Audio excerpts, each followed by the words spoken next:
बंधु सादर अभिवादन। आज जाने ध्यान क्या है, ध्यान करने के पूर्व क्या विशेष तैयारी करनी है, उसकी परिचय क्या है, उसकी परिधि क्या है और ध्यान करने के पूर्व क्या साधना करनी है। इस विषय पर महर्षियों ने क्या विचार व्यक्त किए हैं। ध्यान कब, कहाँ, कैसे और क्यों करना चाहिए, इन प्रश्नों का उत्तर इस वीडियो में देने का प्रयास किया जा रहा है। बंधु, हम सभी जानते हैं कि भोजन से ऊर्जा प्राप्त होती है, नींद से वह संचित होती है और व्यायाम से जागती है और ध्यान करने से ऊर्जा का ऊर्ध्वगमन होता है। इसका प्रमाण यह है कि यदि आप ध्यान करने के बाद अपना मुखमंडल आईने में देखें तो आप पाते हैं कि एक आध्यात्मिक आभा से आप अलंकृत हो जाते हैं। आपकी आँखें, आपकी आवाज़ में परिवर्तन नजर आता है और मुखमंडल पर एक आध्यात्मिक आभा का तेज ओज नजर आता है। शांति का सौंदर्य आपके ही मुखमंडल पर 1 घंटे के ध्यान के बाद ही दिखने लगता है। हम सभी जानते हैं कि जैन, बौद्ध और सनातन हिंदू धर्म दर्शन में ध्यान की महत्ता को बड़े विशद रूप में बतलाया गया है। महात्मा बुद्ध ने, भगवान महावीर ने और वर्तमान के भारत के सबसे बड़े मनीषी, चिंतक और दार्शनिक आचार्य रजनीश ने ध्यान के महत्ता को बहुत विस्तार से हम सभी को समझाया है।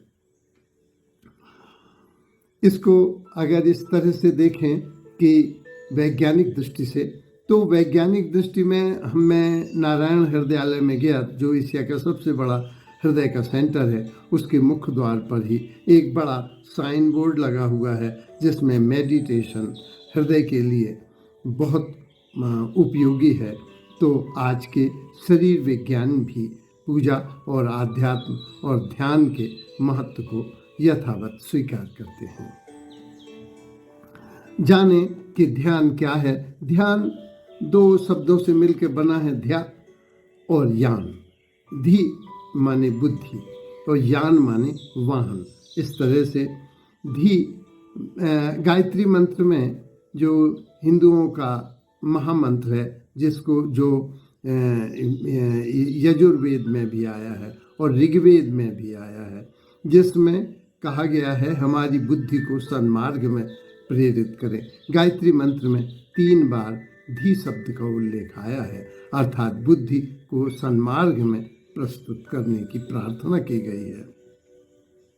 तो धी माने बुद्धि और यान माने वाहन। बुद्धि को उच्चतर यात्रा के लिए वाहन प्रदान करना ध्यान है। अंग्रेजी का जो मेडिटेशन शब्द आया है वो मिट से आया है, मध्य से। जब आदमी मध्य में, सम में स्थित हो जाता है, जैसे गीता के 2 अध्याय के 12वें श्लोक में और उस दूसरे के 55वें श्लोक में भी स्थित शब्द और ध्यान का शब्द का उपयोग आया है, जो सम के लिए है। और गीता में बतलाया गया है कि ज्ञान से भी श्रेष्ठ ध्यान है। तो जाने कि ध्यान क्या है। ध्यान वस्तुतः यह अनुभूति का विषय है, ये अनुभव का विषय है, ये अभिव्यक्ति का विषय है नहीं। ध्यान वाणी का विषय नहीं है। ये तो ध्यान समझा जा सकता है, समझाया नहीं जा सकता। ध्यान को अभिव्यक्त करना कठिन है। फिर भी अपने अनुज बंधुओं के लिए ध्यान को शब्दों में बांधना अनिवार्य सा प्रतीत हो रहा है।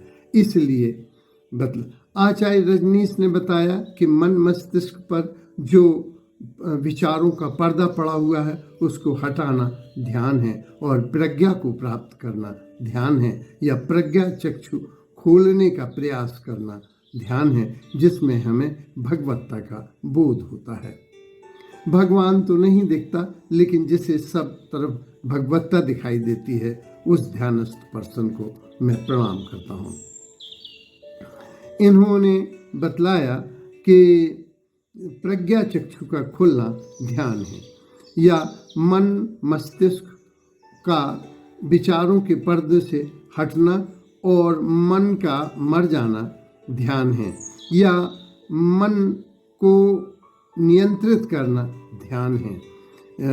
जब आदमी बुद्धि का उपयोग न करके एक शांति के उसमें चला जाता है, उसे उन्होंने ध्यान के नाम से संबोधित किया है। मन का मुक्त होना, मन से मुक्त होना ध्यान है, जहाँ व्यक्ति समय शून्यता को अनुभव करता है, वह ध्यान है। और एक विचारक का ये भी मत है कि बहिर्मुखी होने से अंतर्मुखी होना ध्यान है, माने बहिरंग से अंतरंग की ओर आना ध्यान है। आध्यात्म की दृष्टि से इसको 3 वर्गों में बांटा गया है, देह, मन और आत्मा। जब हम देखते हैं देह के तल पर जिम में या अखाड़े में या वेश्या के पास व्यक्ति देह के तल पर होता है। मन के तल पर कवि, साहित्यकार, शिल्पकार होते हैं। हम प्रेम का जब एक साथ मिलते हैं तो वे मन के मित्र जब मिलते हैं तो मन के तल पर होते हैं। तीसरा तल आध्यात्म स्वीकार करता है कि आत्मा का तल है, जिसमें न देह की जरूरत है न मन की जरूरत। जैसे हम अपने पिता से या अपने गुरु से जो इस संसार से विदा हो गए हैं, उनसे भी जुड़े हुए हैं। आज जब भी उनकी फोटो के सामने या मूर्ति के सामने जाते हैं तो श्रद्धा से दिल झुक जाता है। तो इसको इस तरह भी कहा जा सकता है कि सामान्य व्यक्ति अन्नमय कोश में रहता है, और जो उच्चतर सोपान में हैं, जिनकी ऊर्जा ऊष्मा, वे मनोमय कोश में रहते हैं और एक ज्ञानमय कोश में रहते हैं। तो तल परिवर्तन ही ध्यान है, या ऐसा कहा जा सकता है कि ये चेतन, अवचेतन और समग्र चेतन की जो यात्रा है, चेतन से अचेतन की ओर, अचेतन से समग्र चेतन की ओर, इस यात्रा का नाम ध्यान है। हम ये भी जानते हैं कि जो एकाग्रता है या सांधन है या एक बिंदु पर स्थिर होना है या एक विचार पर स्थिर होना है, सबको, सारी ऊर्जाओं को संग्रहित करना ध्यान है। तो ध्यान में कोई एक बिंदु पर, या इसको दूसरे शब्दों में ये भी कह सकते हैं, परमात्मा या प्रकृति में जागरूकता के साथ विलय होना ध्यान है। शास्त्रों में कहा गया है ध्यानम निर्विषयम ध्यानम, जो ध्यान में मन का निर्विषय होना, मनम निर्विषयम ध्यानम, मन से मुक्ति का नाम ध्यान है। परमात्मा के सामने समर्पित होना, परमात्मा के सामने खड़े होना ध्यान है। तो हम ये भी कह सकते हैं कि परमात्मा के चिंतन मनन में व्यस्त होना ध्यान है। ध्यान प्रश्न है कि जब ध्यान ज्ञान से बड़ा है गीता के अनुसार, तो इस ध्यान को कब, कैसे, कहाँ और क्यों करना चाहिए। हम सभी जानते हैं कि कब करना चाहिए। ये शांत वातावरण में करना चाहिए, जो ब्रह्म मुहूर्त है, जिसे पश्चिम में गोल्डन आवर्स कहा जाता है, ये ध्यान के लिए बेस्ट समय है। लेकिन जब जिसको समय मिले तो उसके लिए वही उपयुक्त समय है। फिर ध्यान कैसे करना चाहिए? ध्यान को शारीरिक शुद्धि और मानसिक शुद्धि के बाद ही करना चाहिए। सहज होकर ध्यान करना चाहिए, सरल रहकर ध्यान करना चाहिए। कहाँ करना चाहिए? शांत सौम्य स्थान पर ध्यान करना चाहिए। एक निश्चित समय और स्थान पर ध्यान किया जाए तो ध्यान जल्दी लगता है। और ध्यान क्यों करना चाहिए? सतही से बात शुरू करते हैं। ध्यान शांति के लिए, तनाव मुक्ति के लिए, ध्यान परम विश्राम के लिए, ध्यान शरीर के लिए, ध्यान मन के लिए और ध्यान आत्मा के लिए करना चाहिए। इस तरह ध्यान हमको बहुत कुछ सहज प्रदान कर सकता है। ध्यान के विषय में जो कहा जाता है कि वस्तुतः ध्यान करने की चीज नहीं है, ये होने की चीज है। ध्यान, प्रेम, पूजा, प्रार्थना, ये सब स्वतः होने चाहिए, लेकिन हमें रोज रोज इसलिए करना चाहिए कि इन करते करते कभी किसी सुगंध के सहारे, कभी किसी सौंदर्य के सहारे, कभी किसी संगीत के सहारे हम उस तक पहुंच सकते हैं। ये यात्रा हमारी सहज हो जाएगी। तो ध्यान को करने के लिए हमें प्रयास तो करना है, लेकिन ये प्रयास से वस्तुतः होगा नहीं। तो ध्यान के लिए, ध्यान की पृष्ठभूमि या परिधि को समझने के लिए महर्षि जो पतंजलि हैं, उन्होंने अपने योग सूत्र में इसको बताया। यम, नियम, आसन, प्राणायाम, प्रत्याहार, धारणा, ध्यान और समाधि। उन्होंने यम के अंतर्गत बताया अहिंसा, आर्जव, अस्तेय, अपरिग्रह और ब्रह्मचर्य।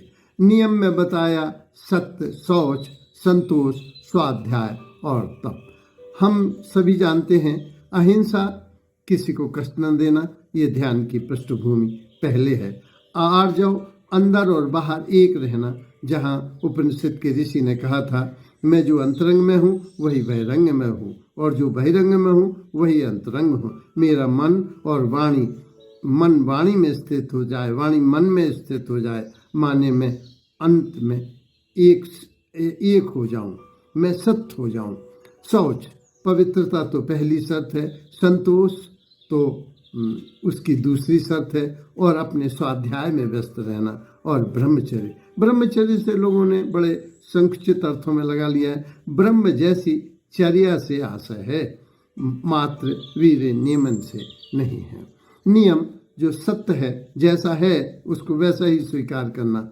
सत्य, शौच, संतोष, स्वाध्याय और तप। जब मन, बुद्धि, इंद्रियां, आत्मा हमारी एक ही साधना की दिशा में लग जाती है तो इसे तप कहा जाता है। प्राणायाम, प्राणायाम माने प्राणों का आयाम, और प्राण है सांस, तो सांस को गहरा लेना और सांस को गहरा छोड़ना प्राणायाम है। इसको महर्षि ने बतलाया है कुंभक, रेचक और पूरक के माध्यम से, लेकिन वर्तमान में लोग इसको कुंभक को नहीं स्वीकार करते, क्योंकि इससे हृदय पर झटका लगता है। बाबा रामदेव ने इसको कई भागों में बांटा है। वस्तुतः यह प्राणायाम का ही विविध आयाम है। इसके बाद प्राणायाम के बाद जो आता है प्रत्याहार। प्रत्याहार माने लौट कर देखना, जो इतनी क्रियाएं की गई हैं क्या वे सही हैं, एक बार पुनर्मूल्यांकन करना या फिर से देखना या लौट कर देखना से आशय प्रत्याहार है। फिर अगला है धारणा। धारणा में ईश्वर के अस्तित्व को स्वीकार करना धारणा के अंतर्गत है, क्योंकि जब हमारी हाइपोथेसिस होती है, परिकल्पना होती है, धारणा होती है, और फिर वह संकल्पना में बदलती है, तो वह सिद्धांत में बदलती है। मस्तिष्क में बहुत ताकत है।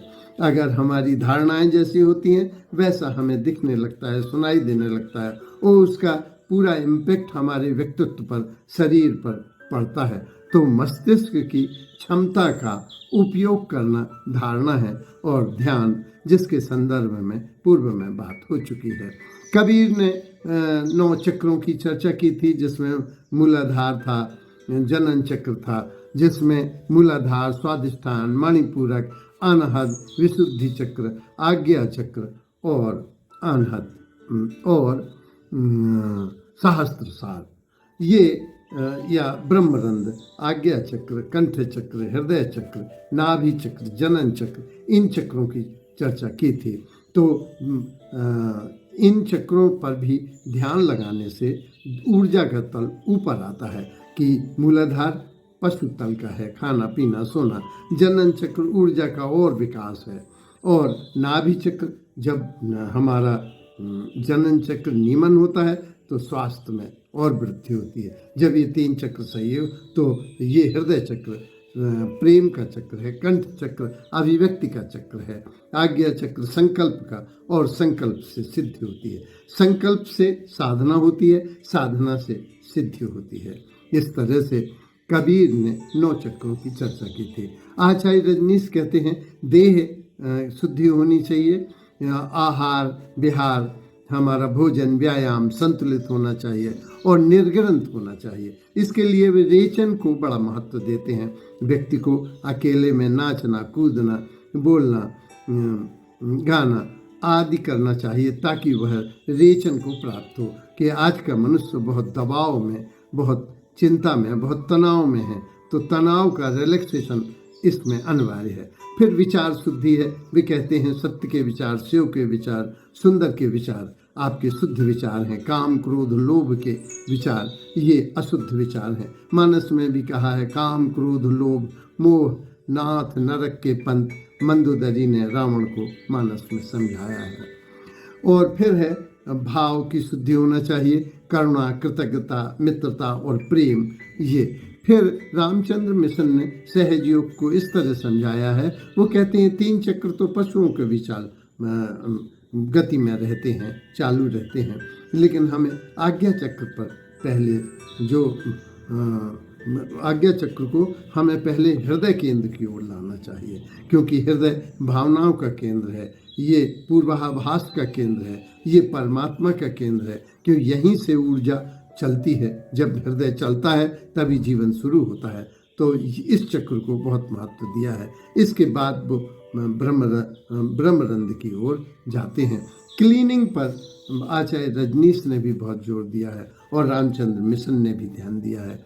तो पहले सहज योग में पहले केंद्रित होना है, सांद्रित होना है, ध्यान करना है, फिर क्लीनिंग करना है। क्लीनिंग के बाद प्रार्थना में उतरना है। इस तरह से सहज योग में भी बहुत अच्छी व्याख्या ध्यान की गई है। तो संक्षेप में हम कह सकते हैं कि ध्यान तनाव मुक्ति के लिए, ध्यान पूर्ण विश्राम के लिए और ध्यान ऊर्जा के ऊर्ध्वगमन के लिए अनिवार्य है। धन्यवाद।